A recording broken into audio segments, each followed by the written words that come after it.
spent 10 minutes on my eye makeup and you can't even see it because of my glasses. Whatever, this is a wig video. What's up guys, it's Alex. So, today I'm going to show you how I do my basic wig styling. Also, I will be showing a few tips that I wish I knew when I started styling. So, if you want to see how I go from this to this, continue watching the video. Let's get started. I personally like styling my wigs on my head so that I can see how the hair lays with my personal face shape and how it just works with my face.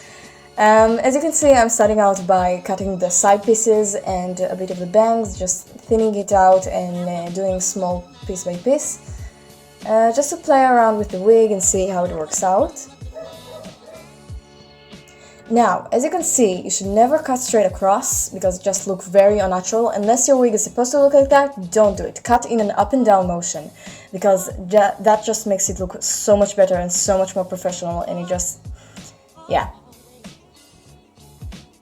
Just take random pieces from the sides and from the back and from everywhere and just trim it up and down until you're happy with it. And you can always cut more, but you can't add more. Well, you can add more hair, but it's really difficult, and just go slowly and surely. I'm just thinning out the bangs and the side pieces.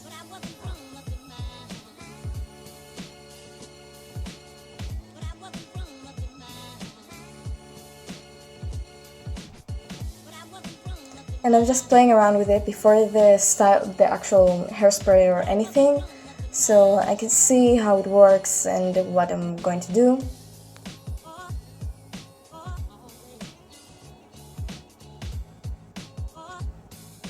And if an area looks a bit too full or just weirdly shaped, you can always just thin it out by taking a few pieces and trimming them and just fluffing it out. Also, as you saw before, I actually cut the little elastic pieces. I find them sort of useless with my gigantic head. And I'm just continuing with cutting the back and cutting the sides, getting rid of that mullet.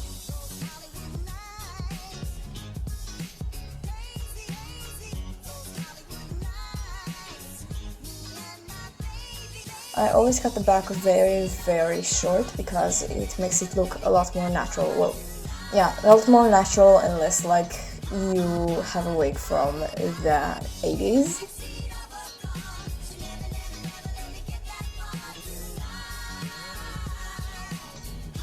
Now, you can't do a lot about having a cheap wig. My hair will probably always show under it, especially with a light wig. But you can take your non-toxic glue stick and glue the sides to your face so that it lays like your own hair or like over your hair, and most of the time it makes it look much better. Now, to finish that off, I'm spraying the entire wig and some parts that I see that just lay the wrong way. And when you're buying spray, I highly recommend buying one that says a stronghold or something like that. Just look at the labels and see if it's supposed to be for styling or for anything else. And that's it. I hope this video helped you out. This is one of my best wigs, and it came out kind of bad, but I showed you the basics. Future Alex here. I am currently editing the video and I realized that I forgot to film an outro. So, thanks for watching. I hope you enjoyed the video. And if you have any questions, comment them down below, like and subscribe. Bye!